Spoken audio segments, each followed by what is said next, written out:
اعوذ باللہ من الشیطان الرجیم بسم اللہ الرحمن الرحیم الحمد للہ الذی لا یبلغ مدحتہ القائلون ولا يحصي نعماءه العادون ولا يعدي حقه المجتهدون الذي ليس لصفته حد محدود ولا نعت موجود ولا وقت معدود ولا أجل ممدود فطر الخلائق بقدرته ونشر الرياح برحمته الصلاة والسلام على الرسول المسدد المصطفى الأمجد المحمود الأحمد سيدنا ومولانا ومولى الكونين جد الحسن والحسين معاني أبا القاسم محمد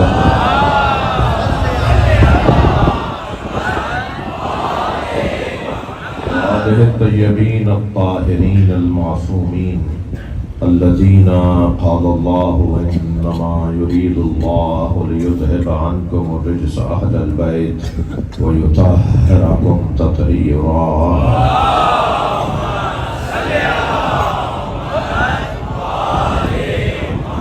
ولعنة الله على أعدائهم أجمعين من يوم عداوتهم إلى قيام يوم الدين أما بعد قال الحكيم في القرآن الكريم بسم الله الرحمن الرحيم هل أتى على الإنسان حين من الدهر لم يكن شيئا مذكورا إنا خلقنا الإنسان من نطفة أمشاج نبتليه فجعلناه سميعا بصيرا إنا هديناه السبيل إما شاكرا وإما كفورا صلوات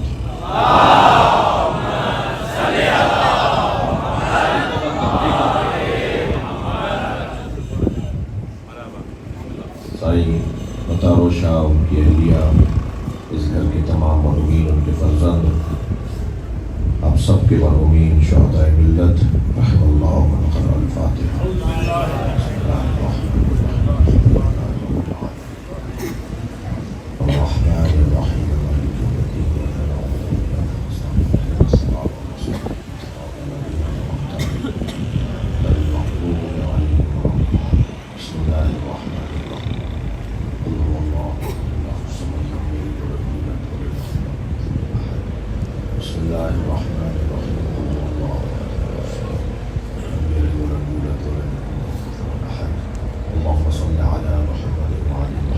مغفرت کے لیے بلند تر صلوات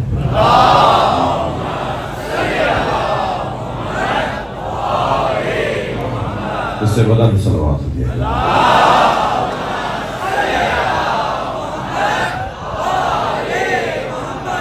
اس سے بھی بلند ممکن ہے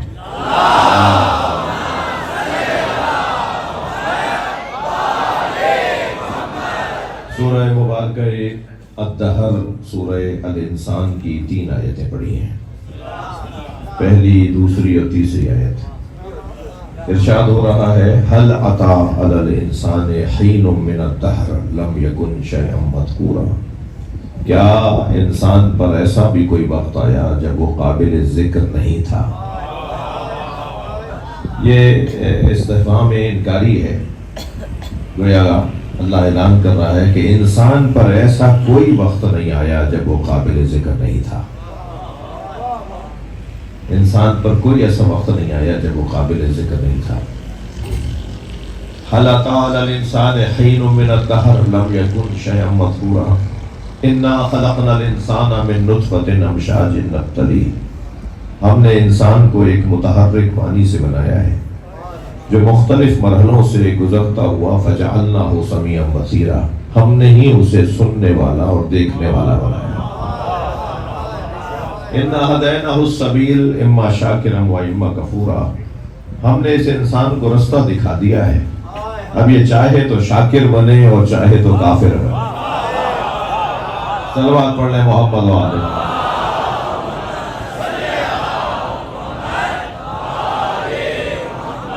یہ 3 آیتیں میں نے اس لیے پڑھی کہ ان تینوں آیتوں میں میرا مضمون کسی حد تک منزل پائے گا کہ اللہ نے 2 طرح کے انسانوں کو ذکر کیا ہے۔ کل میں نے بلال کے ہاں بھی یہ آیت پڑھی، مگر اس آیت کے مقدمے میں میرا وقت نامکمل ہو گیا، تو کل جو مومنین موجود تھے وہ ذرا کل والے مضمون کو آج کے مضمون سے جوڑیں۔ وہاں تمہید بیان ہو گئی تھی، آج تمہید کو بیان نہیں کرتا۔ ان تینوں آیتوں میں اللہ نے دو طرح کے انسانوں کا ذکر کیا ہے۔ انسان برابر نہیں ہے، ہر نظر آنے والا انسان نہیں ہے۔ جلدی بول دیا میں نے جی۔ اللہ انسانوں کی قسم قرآن مجید میں بیان کر رہا ہے۔ اللہ کے نزدیک انسان مختلف ہیں، سب انسان نہیں ہیں۔ اور کیا بات ہے، انسان کو سب سے زیادہ جو جانتا ہے اسے علی کہتے ہیں۔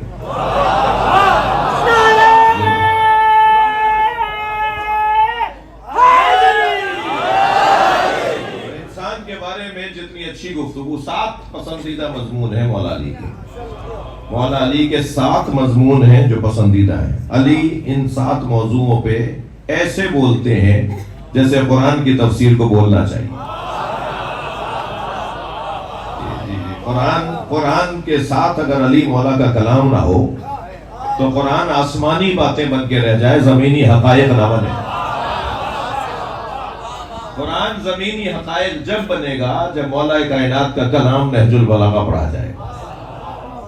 علی مولا سے زیادہ بہتر اللہ کے کلام کی تفسیر کسی نے نہیں کی۔ تو انسان کے بارے میں علی مولا فرماتے ہیں کہ انسان کی کیفیت یہ بھی ہو جاتی ہے کہ وہ اللہ کا خلیفہ بن جاتا ہے، اور انسان کی یہ بھی کیفیت ہو جاتی ہے کہ انسان کے سینے میں شیطان انڈے دیتا ہے۔ مجھے معاف کیجیے گا، یہ مولا علی کے الفاظ نہ ہوتے تو میں بھی نہ بولتا۔ مولا فرما رہے کہ تخم گزاری کرتا ہے، یہ بیضہ گزاری کرتا ہے، وہ انسان کے سینے میں انڈے دیتا ہے، اور پھر ان انڈوں سے بچے نکلتے ہیں۔ پھر وہ بچے انسان کے پورے بدن میں پھیل جاتے ہیں۔ کوئی ہاتھوں میں جا کے بیٹھ جاتا ہے، کوئی پیروں میں جا کے بیٹھ جاتا ہے، کوئی آنکھوں میں جا کے بیٹھ جاتا ہے، کوئی کانوں میں، کوئی زبان پر جا کے بیٹھ جاتا ہے۔ پھر ایک وقت ایسا آتا ہے کہ یہ اس کا ہاتھ شیطان کی نمائندگی کرتا ہے، اس کا پیر شیطان کی نمائندگی کرتا ہے، یہ پورا شیطان۔ اور پھر بعض اوقات ان انڈوں کو وہ بھی بچوں میں بچے دیتے ہیں۔ یہ مولا کے الفاظ ہیں۔ وہ جو بچے بڑے ہو جاتے ہیں نا انسان کے بدن کے اندر، وہ بھی پھر توجہ ہے، وہ بچے بھی پھر بڑے ہو جاتے ہیں، وہ بھی انڈوں پہ انڈے دیتے ہیں۔ اور پھر ایک ایسا وقت آتا ہے کہ اس کا پورا وجود شیطان کے بچوں سے اور شیطانوں سے جھلک رہا ہوتا ہے، اس کے وجود سے شیطان جھڑ رہے ہوتے ہیں۔ یہ جہاں بیٹھ جاتا ہے وہاں شیطان چھوڑ کر آ جاتا ہے۔ یہ ایسا ہو جاتا ہے، یہ پورا وجود اس کا شیطان کا وجود ہو جاتا ہے۔ ممکن ہے اللہ نہ کرے آپ کو کوئی ایسا ملے، مگر ہمارے معاشرے میں کچھ شیطان صفت لوگ ملتے ہیں۔ کچھ تو ایسے ہوتے ہیں کہ جو شیطان صفت ہوتے ہیں، اور کچھ ایسے ہوتے ہیں جن سے شیطان شرماتا ہے۔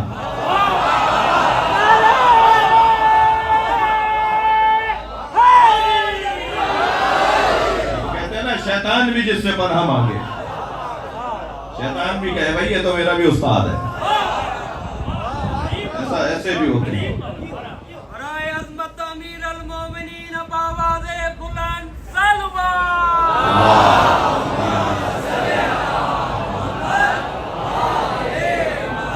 ایسے انسانوں کو جن کے بارے میں مولا نے یہ تفسیر فرمائی ہے، ایسے شیطان نما انسانوں کو، انسان نما شیطانوں کو قرآن مجید کہتا ہے، قرآن مجید میں اللہ اعلان فرماتا ہے شیاطین الانس والجن۔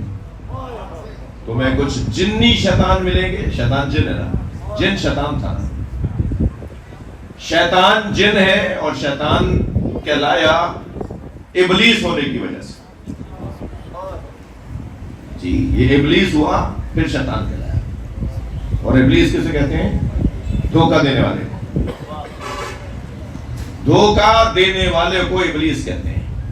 میں اور آپ بھی ایک لباس پہنے ہوئے ہیں، یہ لباس عربی کا لفظ ہے، اور عربی کے لفظ لباس کا مطلب ہے دھوکہ۔ ہم تو گھومتے ہی دھوکے کے ساتھ۔ ابھی دنیا میں بچہ آیا نہیں ہوتا، اس کو پہلا تحفہ دھوکہ دیا جاتا ہے۔ جب دنیا میں بچہ آتا ہے سب سے پہلا تحفہ دنیا کا کیا دیتے ہیں بچے کو؟ لباس. لباس کا مطلب ہے دھوکہ. اگر میری بات میرے بچے نہیں سمجھ پا رہے تو میں ان کو ایک مثال اور دے دیتا ہوں. کیا آپ نے کبھی نہیں دیکھا ایسا کہ جو مہنگے کپڑے پہنے ہوئے ہو اس کا احترام زیادہ ہوتا ہے؟ تھوڑا سا توجہ دیں. اور جس کا کالر ادھڑا ہوا ہو، بٹن ٹوٹا ہوا ہو، پائچا پھٹا ہوا ہو، آستین کا بٹن اس کا ٹوٹا ہوا ہو، اس کے سلام کا جواب نہیں دیتے، تو بتائیے دھوکہ ہو رہا ہے یا نہیں؟ اور دھوکے کا سبب لباس ہے یا نہیں؟ بعض لوگوں کو آپ نے دیکھا ہوگا وہ کلف کے کڑکتے ہوئے کپڑے پہنتے ہیں. وہ کپڑے ان کے ذرا اکڑے ہوتے ہیں تو وہ سمجھتے ہیں کہ میں بھی اکڑ جاؤں، تو ان کی چال میں بھی اکڑ آ رہی ہوتی ہے. بعض لوگوں کے کپڑوں میں کلف ہوتا ہے، کچھ لوگوں کی گردنوں میں کلف ہوتا ہے.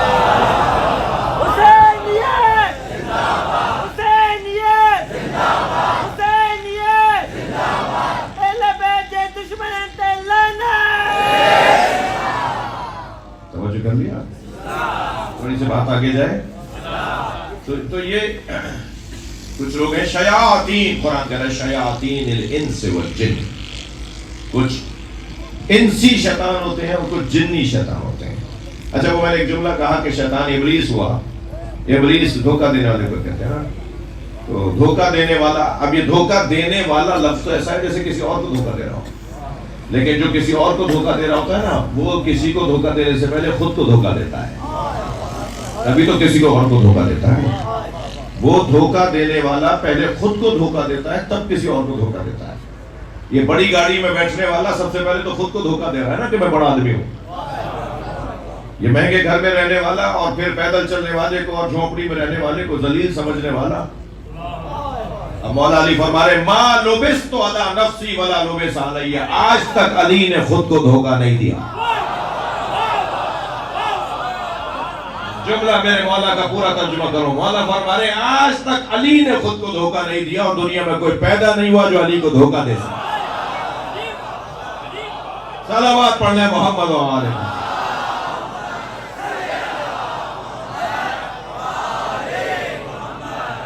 تھک تو نہیں رہے میری باتوں سے؟ تو یاد رہے کہ انسان نما کچھ شیطان ہوتے ہیں. اچھا، بہت ساری علامتیں ہیں کہ وہ کہتے ہیں نا شہد اصلی ہے تو اس کو کیسے پہچانیں گے.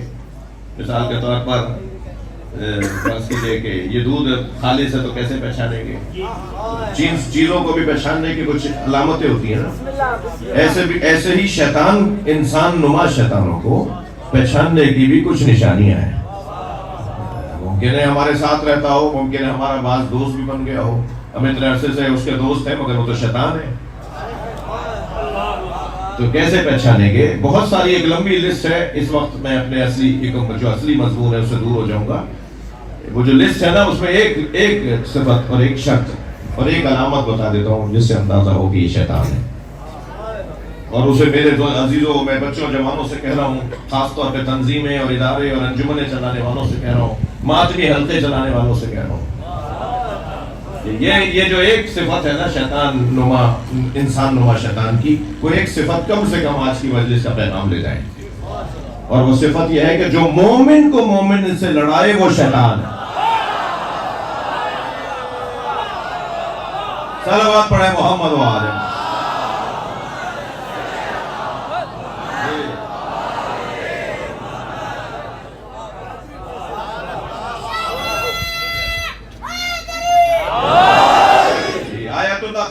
ابھی عالم اسلام کے ہیرو ہے نا، ان کی میں نصیحت سن رہا تھا. وہ نصیحت فرمایا تھے کہ اگر کوئی کسی مومن کو لڑانے کی بات کرے سمجھو شیطان کی آواز. فوراً اس کا گلا دبانے سے مت، فزیکلی گلا مت دبا دیجیے اور مسئلے کھڑے ہو جائیں گے. فوراً اس کی آواز کو دبائیں.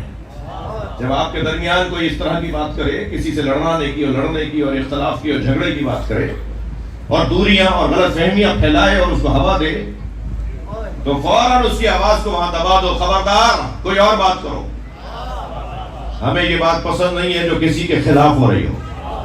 خاص طور پر یہ دور عزیزان گرامی، کیونکہ عالمی سطح پر عزاداری امام حسین نے آپ کے چہرے کو واضح کیا ہے. آپ سے دشمنیاں بڑھیں گی، آپ کی مخالفتیں بڑھیں گی، آپ کے ساتھ سازشیں کی جائیں گی، آپ کی راہ میں رکاوٹیں ڈالی جائیں گی۔ ان میں سے ایک رکاوٹ یہی ہے جو ظاہرین کے ساتھ اس وقت ہو رہا ہے۔ یہ جو کچھ ہو رہا ہے نا، یہ ان میں سے ایک رکاوٹ ہے۔ بعض لوگ سمجھتے ہیں کہ ہم لوگ نہیں سمجھتے، بعض لوگ سمجھتے ہیں کہ ہم نہیں سمجھتے۔ یہ انہوں نے کسی عرب ملک کو راضی کرنے کے لیے کیا ہے۔ بس اس سے زیادہ نہیں بولوں گا۔ صلوات پڑھیں ذرا محمد وآلہ۔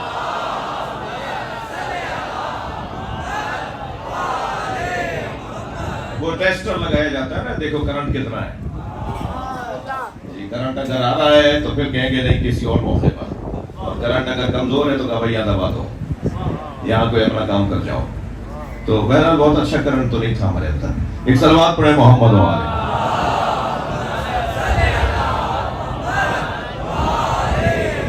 آپ اس سے بلند صلوات پڑھ سکتے ہیں۔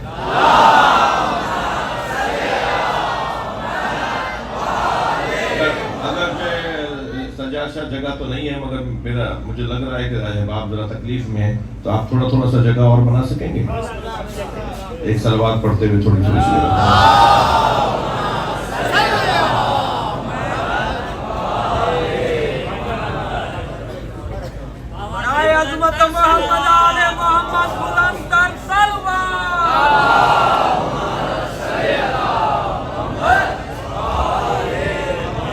صلوات پڑھتے ہوئے آگے آئیے۔ بڑی نائت، بہت شکریہ جی۔ جگہ تنگ ہو گئی ہے، جگہ ختم ہو گئی ہے۔ میں یہ میرے عزیز جو اس چھت کے پر کھڑے ہوئے نا، وہ روشنی کی وجہ سے سب کو آپ کو نظر نہیں آ رہے ہوں گے، مگر مجھے خوف ہو رہا ہے کیونکہ برس نہ جائے کوئی۔ تو شاہ صاحب ذرا گرل لگوا دیجیے، گرل لگوا دیجیے۔ ایک صلوات پڑھے ذرا محمد وآلہ۔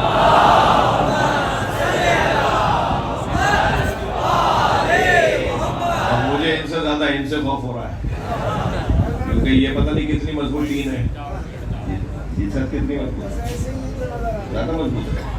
اللہ خیر کرے، اللہ آپ کو اپنی امان میں رکھے۔ صلوات پڑھیں ذرا محمد وآلہ۔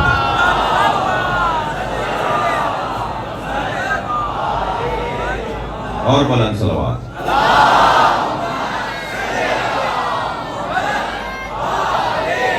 جب یہ آپ بلند صلوات پڑھتے ہیں نا، مجھے یقین ہو جاتا ہے کہ رزق بڑھے گا۔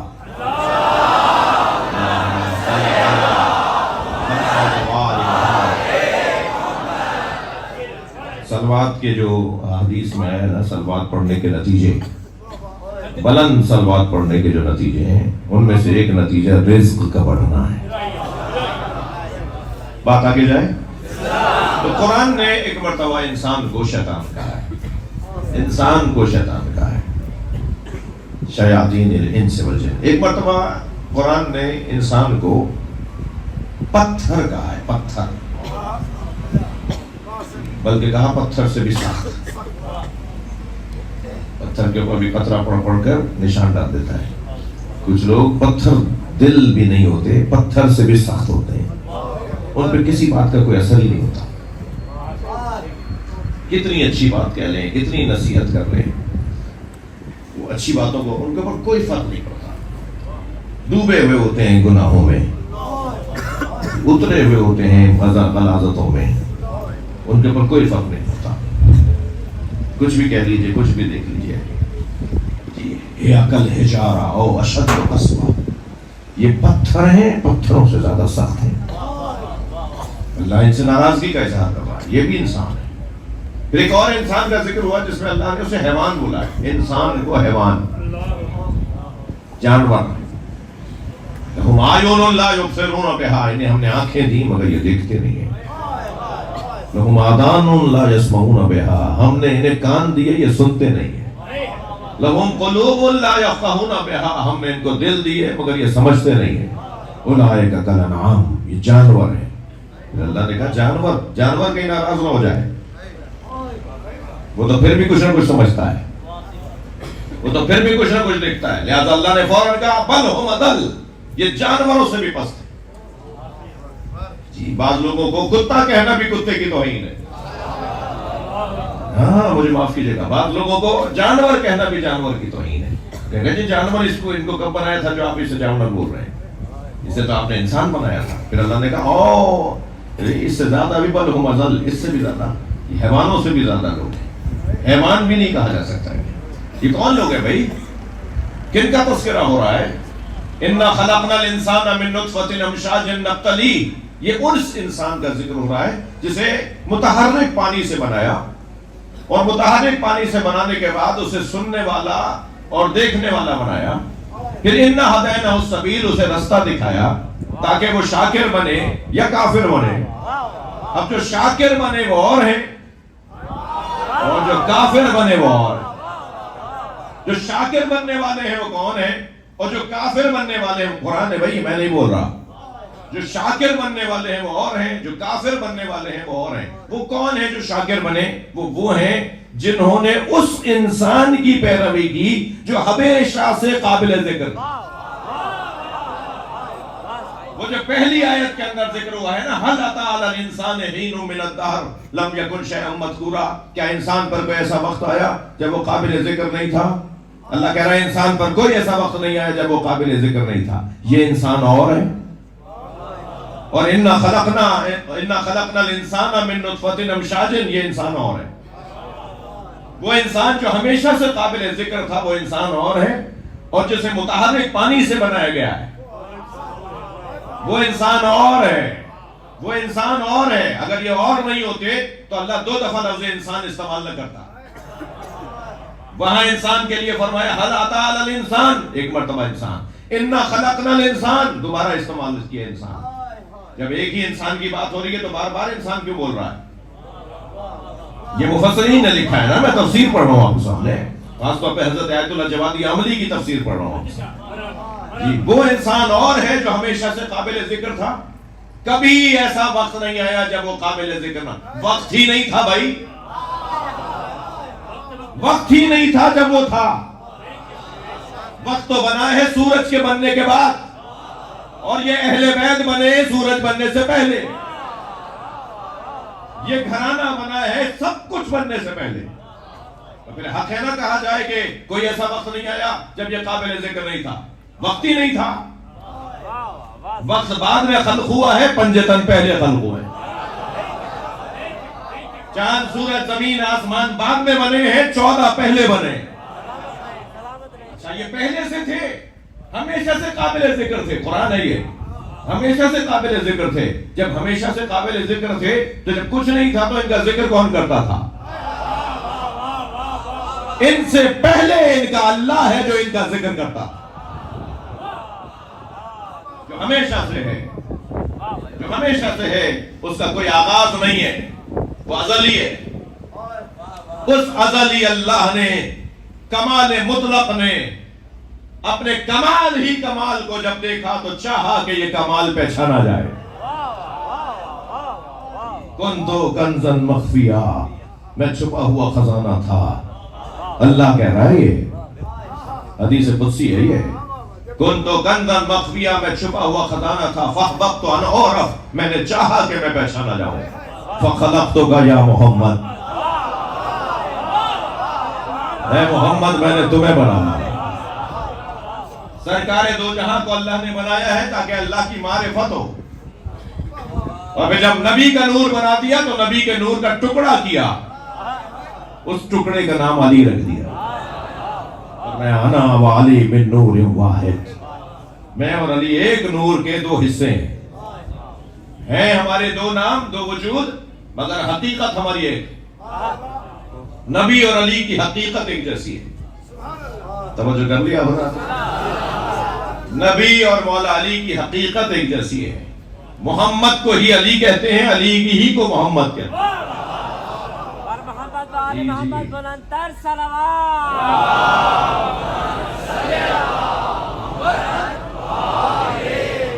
یہ جو ہمیشہ سے قابل ذکر انسان تھا، یہ انسان نہیں، انسان کامل نہیں، انسان اکمل کہلاتا ہے۔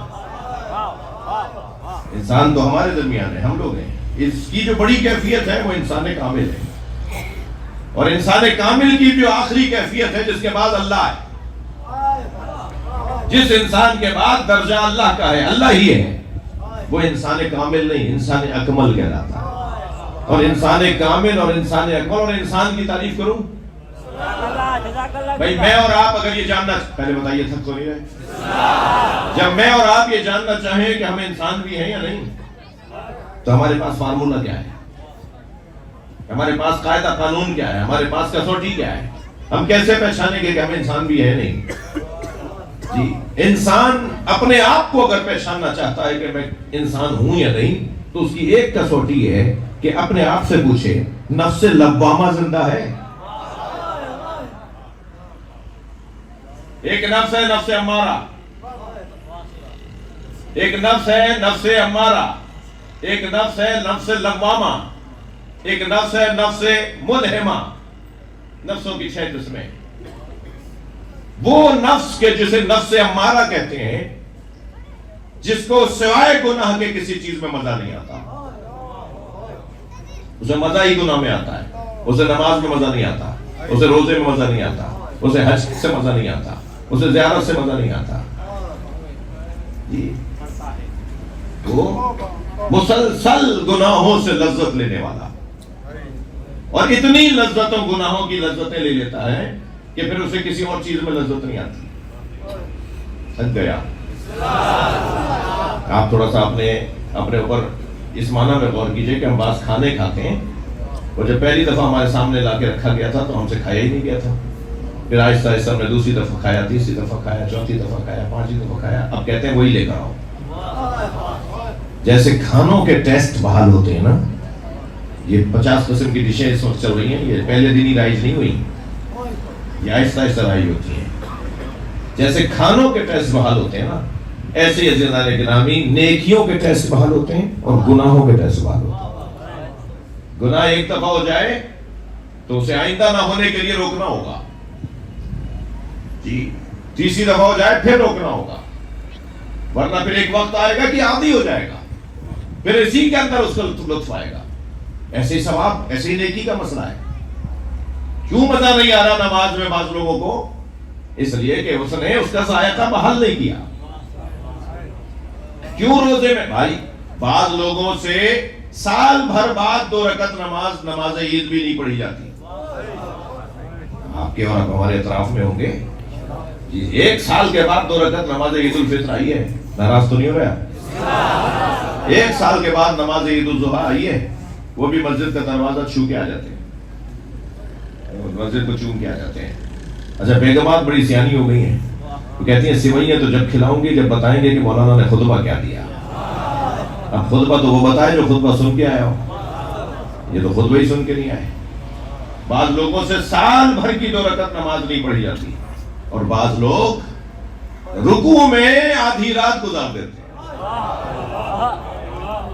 سجدے میں آدھی رات گزار دیتے ہیں۔ ایک ہی سجدہ انہوں نے 4 گھنٹے تک کیا ہے، طے کیا ہوا تھا کہ میں سجدے کی حالت میں 5000 مرتبہ درود پڑھوں گا، اسے مزہ آ رہا ہے اس کے اندر۔ برائے عظمت جناب سیدہ بلندتر سلوات،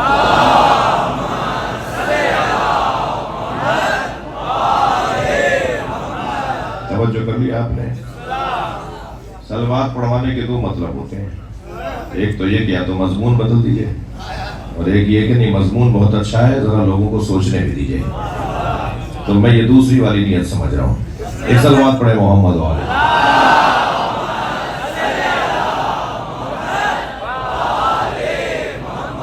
بات روشن ہے؟ تو یہ کیفیتیں انسان کی ہوتی ہیں، مگر یہ انسان کے جسے قابل ہدایت بنایا گیا ہے، محتاج ہدایت بنایا گیا ہے، وہ انسان وہ ہے کہ جسے متحرک پانی سے بنایا اور مختلف مراحل سے گزر کے سننے والا اور دیکھنے والا بنایا، اور وہ انسان جو ہمیشہ سے قابل ذکر تھا وہ یہ 14 ہے، انہیں ہمارے لیے رہنما بنا دیا گیا۔ اب جسے اللہ نے رہنما قرار دیا ہو میرے عزیزو، اسے اللہ سجا کر بھیجے گا، اسے سجا کر بھیجے گا۔ وہ یہاں کسی مکتب میں جا کے کیا پڑھے جب یہاں کے مکتبوں میں اس قابل استاد ہی نہ ہو جو محمد اور علی کو پڑھا سکے؟ یہ تعجب نہیں ہے کہ یہاں آ کر انہوں نے پڑھا نہیں، کس سے پڑھتے؟ کون تھا کہ جو انہیں پڑھاتا؟ دنیا کے دانشوروں کی لسٹ بنائیے، سب کو ایک جگہ کر کے ان کا معجون بنائیے، تو مولا عباس کے علم کے برابر نہیں ہے۔ صلوات پڑھیں غازی عباس پر۔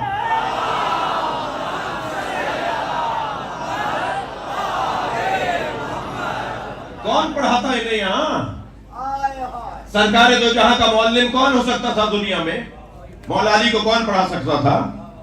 سرکار تو رحمت للعالمین ہے نا، اس لیے نبی مکرم نے اپنے کوئی چیلنج کی بات نہیں کی ہے اپنی احادیث میں، مگر مولا کائنات نبی کی طرف سے کچھ کہہ چکے ہیں۔ ہاں، مولا فرماتے ہیں من علمنی حرفا فقد سیرنی عبدا، جس نے مجھے ایک حرف پڑھایا اس نے مجھے اپنا غلام بنا لیا۔ میں اس حدیث کی تشریح یوں کرتا ہوں، کوئی ہے جو مجھے ایک حرف بھی پڑھا سکے، میں اس کا غلام ہونے کو تیار ہوں۔ جس نے مجھے ایک حرف پڑھایا، پڑھائے تو صحیح مجھے، کون ہے جو مجھے علی کو پڑھائے گا؟ میں اس کا غلام ہونے کو تیار ہوں۔ کون پڑھاتا ہے انہیں یہاں پر؟ کون تھا جو ان کو پڑھاتا؟ لہذا اللہ نے انہیں وہاں سے تیار کر کے پڑھا کر سجا کر بھیجا ہے۔ دلیل دے دوں میرے عزیزوں کو، الرحمن علم القرآن خلق الانسان، رحمان وہ ہے جس نے قرآن پہلے پڑھایا ہے اور انسان کو خلق بعد میں کیا۔ یہ 14 وہ ہیں کہ جو پہلے پڑھ چکے تھے پھر خلق ہوئے ہیں۔ ہاں، ورنہ کیسے سمجھیں گے اس آیت کو، سورہ رحمان کی آیت کو؟ الرحمن علم القرآن، رحمان نے قرآن پڑھایا، خلق الانسان، اور پھر انسان کو خلق کیا۔ بھائی خلق پہلے ہوگا پھر پڑھے گا نا۔ جو خلق ہونے کے بعد پڑھتا ہے وہ نطفے والا انسان ہے، وہ متحرک پانی والا انسان ہے، اور جو خلق ہونے سے پہلے پڑھتا ہے وہ یہ 14 ہے۔ ابھی دنیا میں آئے نہیں ہیں کہ یہ وہاں سے پڑھ چکے ہیں، علم وہاں سے لے چکے ہیں، شجاعت وہاں سے لے چکے ہیں، سخاوت وہاں سے لے چکے ہیں۔ اللہ نے انہیں تمام تر کمالات تھک گیا، تمام تر کمالات نفسانیہ سے اس گھرانے کو سجا کر بھیجا ہے، سجایا ہے۔ ان کی آنکھوں سے علم نکلتا ہے، ان کے ہاتھ سے علم نکلتا ہے، ان کی زبان سے علم نکلتا ہے۔ یہ بولے تو علم دیتے ہیں، یہ خاموش ہو جائیں تو علم دیتے ہیں۔ ان کا بولنا بھی علم ہے، ان کا خاموش ہونا بھی علم ہے۔ لہذا بیان کا مطلب زبان کا استعمال نہیں ہے۔ ہمارے یہاں کہا جاتا ہے کہ انہوں نے فلاں نے بیان دیا، یعنی خطاب کیا، یعنی زبان سے کچھ کہا۔ بیان کا مطلب زبان سے خطاب نہیں ہے۔ بیان یعنی کسی چیز کی روشنی، کسی چیز کی وضاحت، کسی چیز کو سمجھانا بیان کہلاتا ہے۔ ضروری نہیں ہے زبان سے سمجھایا جائے تو بیان کہلائے۔ بعض لوگوں کے تو بولنے سے ابہام پھیلتا ہے، بیان کی ضد ابہام ہے۔ بعض لوگوں کے بولنے سے پریشانیاں بڑھتی ہیں، بعض لوگوں کے خاموش رہنے سے روشنی پھیلتی ہے۔ بعض لوگوں کا بولنا پریشان کن ہے، بعض لوگوں کا خاموش رہنا اطمینان بخش ہے۔ بیان، یہ پورا وجود ان کا بیان ہے۔ اور میں نہیں کہہ رہا، مولا علی فرما رہے انی لعلی بینۃ من ربی، میں علی اللہ کے وجود پر دلیل ہوں۔ اللہ ہے، اس پر دلیل علی ہے۔ صلوات پڑھے محمد و آلہ۔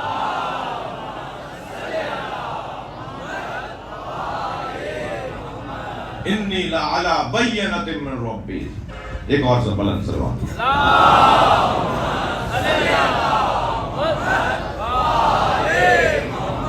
توجہ کر لی آپ نے؟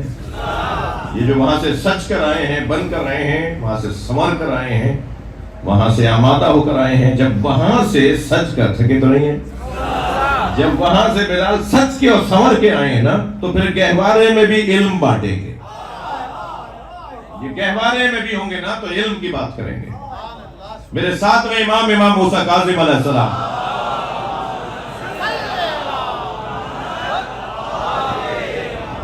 آپ کی جس دن آمد ہوئی دنیا میں، اسی دن حضرت ابو اسحاق نامی صحابی ہیں میرے چھٹے امام کے، وہ امام کے دروازے پر آئے، اسے علم نہیں تھا، انہیں علم نہیں تھا کہ حضرت کے گھر بچے کی ولادت ہوئی ہے۔ امام کے گھر آئے، غلام سے کہا مجھے امام سے ملنا ہے۔ امام نے اجازت دی گھر میں بولا لے گیا غلام کہ آپ ادھر آ جائیے. جب وہاں پہنچے تو کیا دیکھا کہ ایک گہوارے پر امام صادق کھڑے ہوئے ہیں اور گہوارے میں ایک نوخیز نونہال نومولود بچہ ہے. اس سے امام صادق بات کر رہے ہیں. تو یہ آگے بڑھنے لگے تو غلام نے اشارہ کر کے کہا کہ کچھ رکو امام بات کر رہے ہیں. تو کہتے ہیں میں اتنا قریب تھا کہ میں سن رہا تھا کہ حضرت ایک نومولود بچے سے باتیں کر رہے ہیں اور وہ بچہ بھی فصیح زبان میں جواب دے رہا ہے. کہنے لگے میری تو طبیعت عجیب سی ہونے لگی کہ کیا دیکھ رہا ہوں, ایسا کہاں ہوتا ہے, ایسا کب ہوتا ہے. تو کہتے ہیں کہ کچھ دیر میں رکا رہا, توجہ ہے کہ ایک مرتبہ حضرت مڑے, حضرت نے پھر مجھ سے سلام لیا اور پھر مجھ سے خیریت پوچھی اور مجھ سے کہا کہ کچھ تمہیں مجھ سے کام ہے. تو میں نے کہا مولا میں آپ سے کچھ سوال پوچھ رہے ہوں. حضرت نے فرمایا جاؤ پہلے اپنے آئندہ کے امام کو سلام کرو. یہ صاحب کہتے ہیں کہ میں گہوارے کے قریب گیا اور میں نے جا کے سلام کیا, السلام علیکم ایھا الطفل الصغیر, اے نومولود تجھ پہ میرا سلام ہو. تو کہنے لگے بے ساختہ انہوں نے فصیح عربی میں فصیح زبان میں جیسے بڑے بات کرتے ہیں ایسے مجھے جواب سلام دیا اور جواب سلام دے کر کہا کہ اے اسحاق ایک ہفتے پہلے تمہارے یہاں بیٹی کی ولادت ہوئی ہے, تم نے جو اس کا نام رکھا ہے وہ نام ہمیں اچھا نہیں لگتا, نام بدل دو.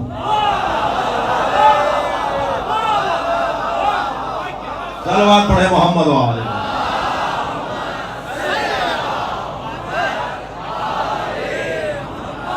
یہ ایک مثال ہے, ورنہ یہ وہاں سے پڑھ کر آئے ہیں, یہ وہاں سے جاننے والے ہیں.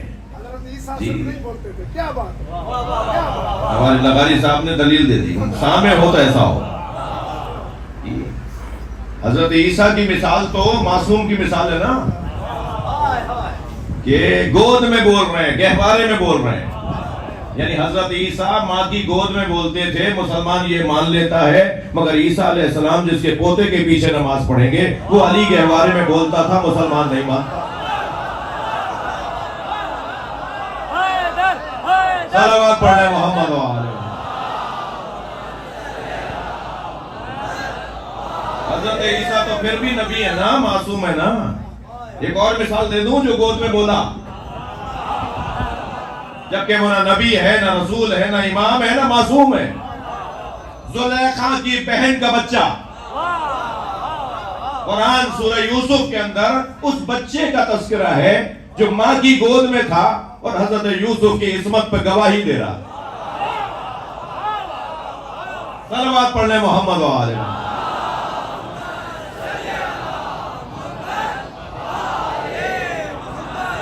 جو کر لیا آپ نے, یہ وہاں سے سچ کر آتے ہیں, یہ وہاں سے سجا کر بھیجے جاتے ہیں.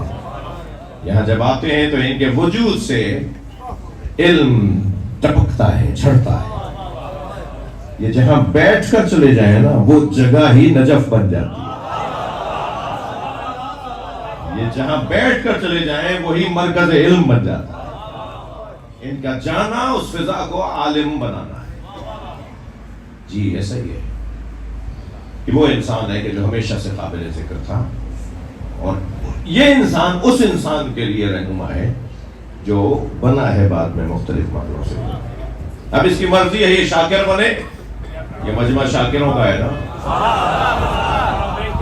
یعنی اس دروازے سے جڑنے والے. ضروری نہیں ہے کہ جو نہیں آئے وہ نہ ہو, مصروفیت کی وجہ سے جو نہیں آئے ان کی بات نہیں ہو رہی, جو نہیں جاتے میں خدا خاص دل آزاری نہیں کر رہا, مگر بات اتنی ہے کہ شاکر وہ ہے کہ جو سبیل کی معرفت رکھتا ہو. اور اللہ نے کہا انا ہدینا السبیل, ہم نے رستہ دکھا دیا, اما شاکر و اما کفورا. شاکر بنو سبیل کو مان کر, یا کافر بنو سبیل کا انکار کر کے. اچھا, سبیل کو بھی سبیل اسی لیے کہتے ہیں کہ یہ حیات بانٹنے کا ذریعہ ہے.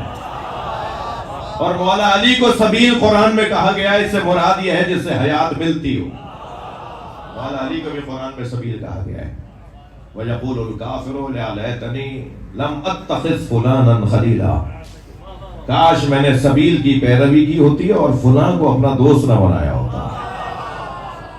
فلاں سے مراد ہمارے دوست کہتے ہیں شیطان ہے, کہ وہ کافر محشر میں کہے گا کہ کاش میں نے فلاں کو دوست نہ بنایا ہوتا. تو بھائی ہمارے کہتے ہیں تفسیر کے اندر کہ اس سے مراد شیطان ہے. ہم کہتے ہیں شیطان ہے یا کوئی شیطان کا بھی باپ ہے؟ کوئی تو ہوگا نا. صلوات پڑھنا محمد وآلہ.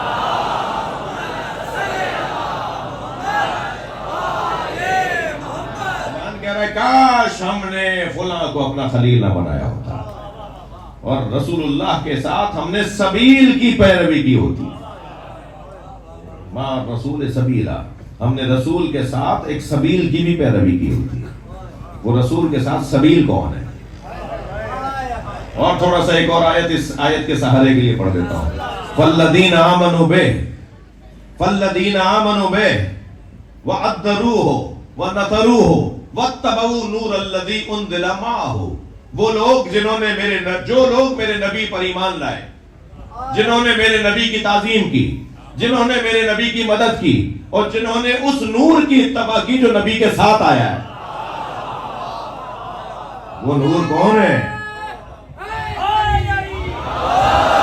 نور کون ہے جو نبی کے ساتھ آیا ہے؟ وہ نور. اور اتباع کی بات ہو رہی ہے، اطاعت کی بات نہیں ہو رہی. اتباع اعمال میں ہوتی ہے، اطاعت قول میں ہوتی ہے. ایک ایسا وجود ہے، ایک ایسا نور ہے جو عمل کر کے دکھاتا ہے. اس لیے قرآن مراد نہیں ہے، اس سے مراد ایک وجود ہے جو عمل کرتا ہے. اس نور کی اتباع جو نبی کے ساتھ آیا ہے. وہ نور جو نبی کے ساتھ آئے وہی تو ہے انا وعلی من نور واحد.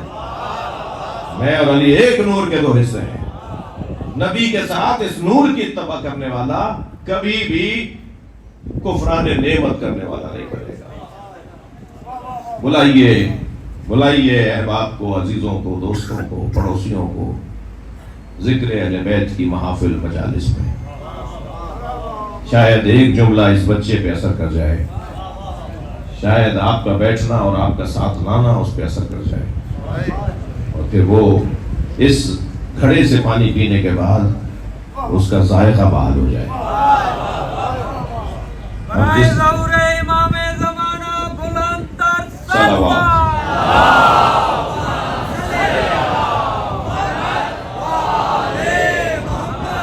لبیک یا حسین، لبیک یا حسین، لبیک یا حسین، لبیک یا حسین، لبیک یا حسین، لبیک یا حسین. دادانے زرادے بلند تر صلوات.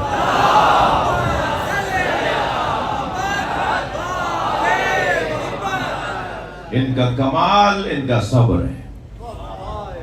جب پوچھا گیا کہ اللہ نے اماموں کو امام کیوں بنایا ہے تو جواب آیا لما صبروا وکانوا بآیاتنا یوقنون. ان ہستیوں کو اللہ نے امام اس لیے بنایا ہے کہ یہ صابر ہے. صابر مظلوم ہوتا ہے، مجبور نہیں ہوتا.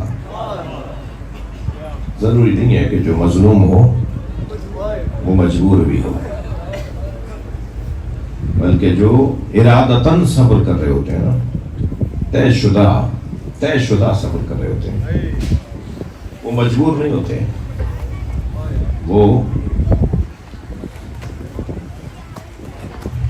مجبور نہیں ہوتے، وہ مظلوم ہوتے ہیں مگر مجبور نہیں ہوتے. میرے مولا حسین نے بی بی سکینہ کے پانی مانگنے پر ایک پتھر کو زمین سے ہٹایا تو تازہ چشمہ ابلنے لگا. 3 دن کی پیاسی بچی، عاشور کے دن یہ منظر بنا. 3 دن کی پیاسی بچی جب پانی کو دیکھے گی تو کیا ہوگا؟ قدم بڑھنے لگے تو آواز آئی بی بی پھر نانا کی امت کی بخشش نہیں ہوگی. بی بی پھر ہدایت کا سامان نہیں ہوگا. قربان جائے اہل بیت کے بچوں پر. بڑھتے ہوئے قدم رک گئے، مڑ کے بابا کو دیکھا، فرمایا بابا میں پیاسی رہوں گی.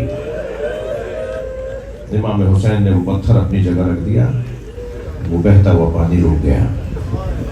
یہ مظلوم تھے، مجبور نہیں تھے. کربلا میں امام حسین نے عاشور کے دن آدھے دن تک جنگ کی ہے.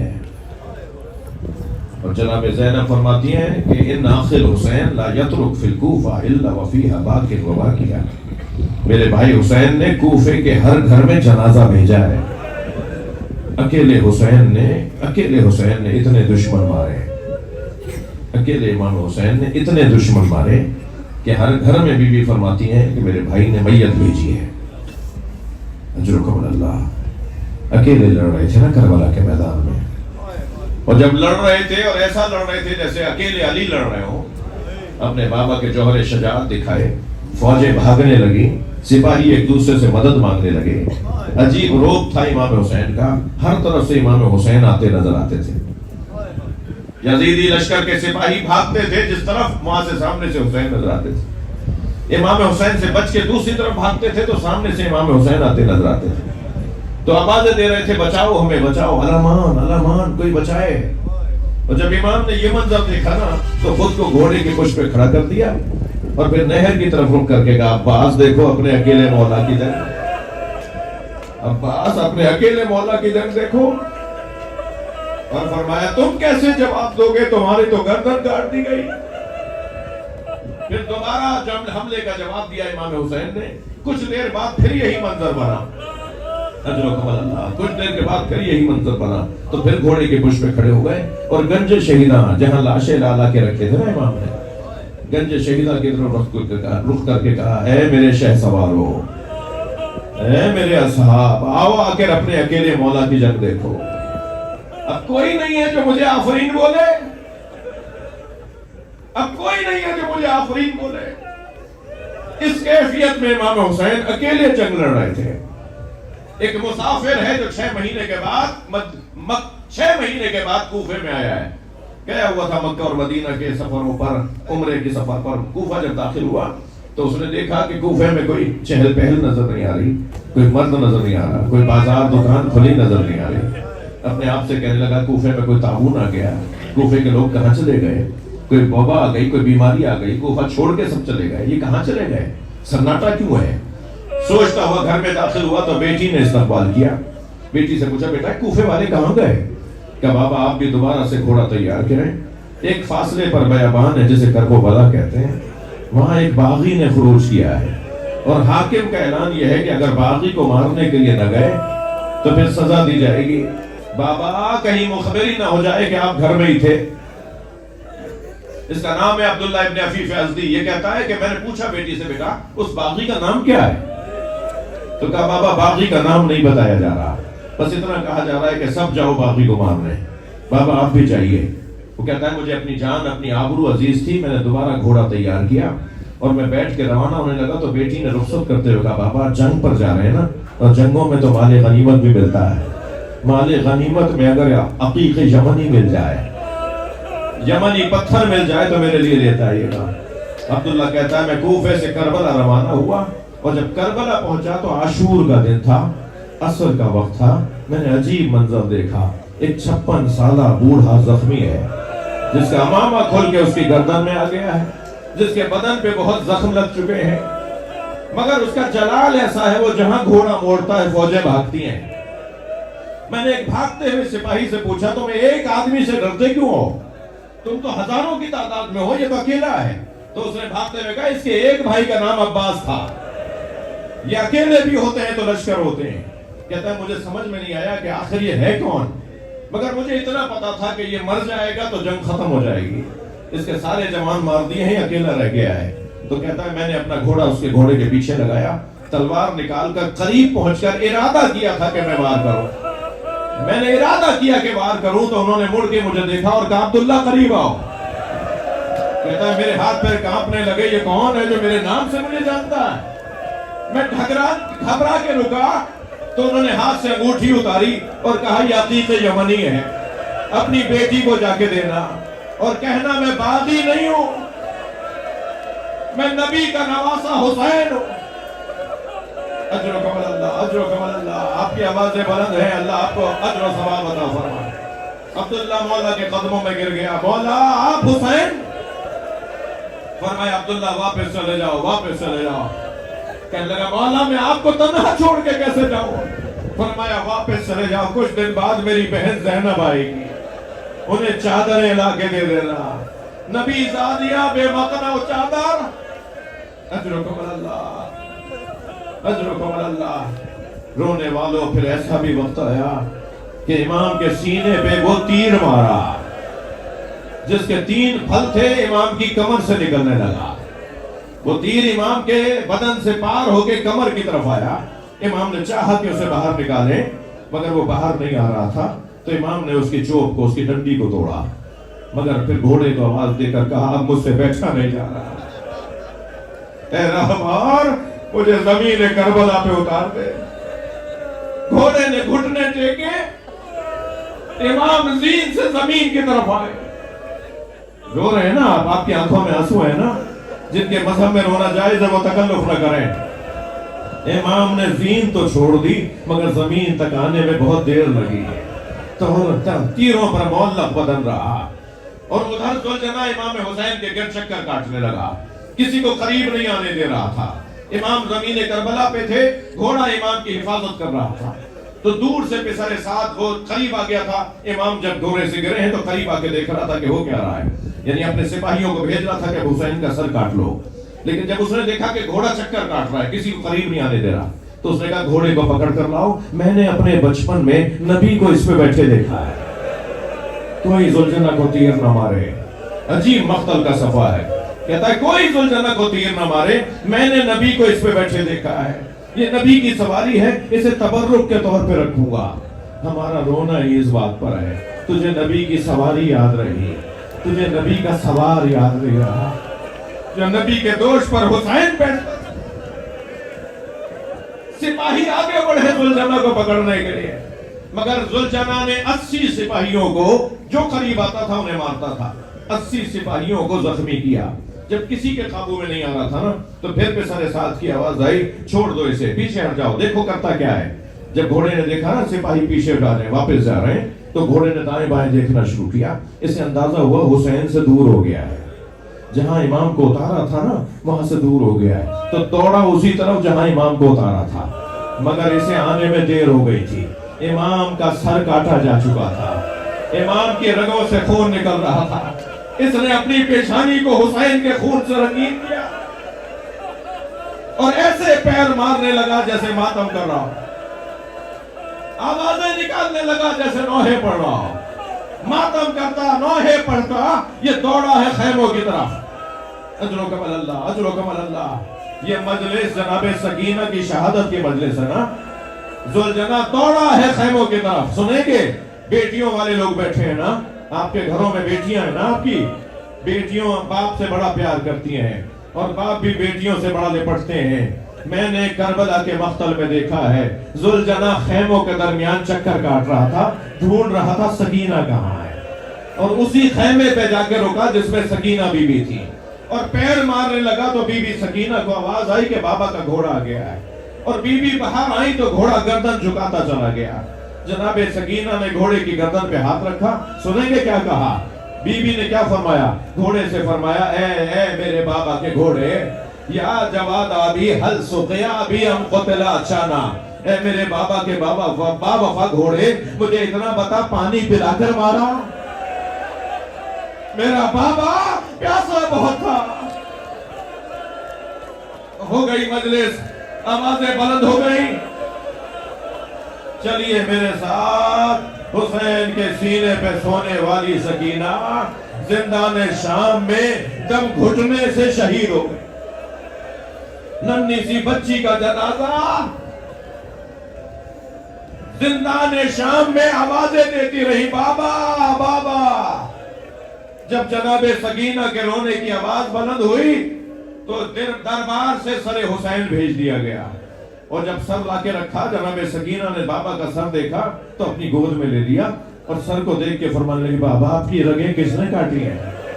بابا آپ کے چہرے پہ یہ کس کا خون ہے؟ بابا یہ آپ کی پیشانی پہ کس نے پتھر مارا ہے؟ پھر لبوں کا لب رکھ کے پیار کر کے کہا بابا میرے گوشوارے چھین لیے، بابا مجھے تماچے مارتے ہیں، بابا مجھ پہ ہاتھ اٹھاتے ہیں. بچی بابا بابا کہتے کہتے خاموش ہو گئی. بچی نے بابا کے منہ پہ منہ رکھ دیا. امام سجاد آگے بڑھے، نبض پر ہاتھ رکھا، آواز دی اماں زینب اماں رب آپ کو سنبھالیے. آواز آئی انا للہ وإنا إليه راجعون